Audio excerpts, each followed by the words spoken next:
Welcome to ABC campus. आज हम company law के सब्जेक्ट में आटम 2023 के अटेम्प्ट से एक एमसीक्यू डिस्कस कर रहे हैं।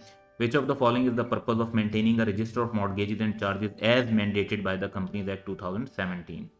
अब इसमें कंपनी के लिए भी रिक्वायरमेंट होती है कि उन्होंने एक रजिस्टर मेंटेन करना है। तो ये बिल्कुल जनरल अंडरस्टैंडिंग पे क्वेश्चन है। बाहर रेलिवेंट सेक्शन तो 112 बनता है, लेकिन उसमें कोई पर्पस डिफाइन नहीं किया गया।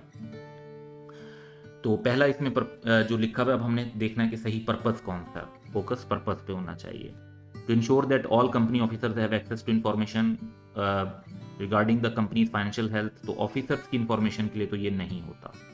To keep track of all outstanding loan and debts owed by the company, देखें ऑल का तो रिकॉर्ड ही नहीं होता, इसमें उन्हीं का होगा जिनके अगेंस्ट कोई मॉर्गेज या चार्ज होगा। थर्ड है to record and monitor the companies asset and liabilities secured by mortgages and charges, yes उन एसेट और लायबिलिटीज जो कि मॉर्गेजेस और चार्जेस से रिलेट करती हैं वो रिकॉर्ड मेंटेन हो रहा होता है, क्योंकि register of mortgages and charges है ये। तो ऑप्शन सी हम सेलेक्ट कर लेते हैं। लास्ट वन है to facilitate the payment of fees to the registrar for the inspection of companies document, this is not a reason at all, इसका कोई लिंक नहीं है इस रजिस्टर के साथ। आपने तो वो जो चीज़ें होती हैं पेमेंट जो करनी है रजिस्ट्रार को, वो तो जिस तरह के डॉक्यूमेंट के लिए और जिस तरीके के लिए लॉ में रिक्वायरमेंट है उसके मुताबिक ही की जाती हैं। तो that's all for today. Have a good day.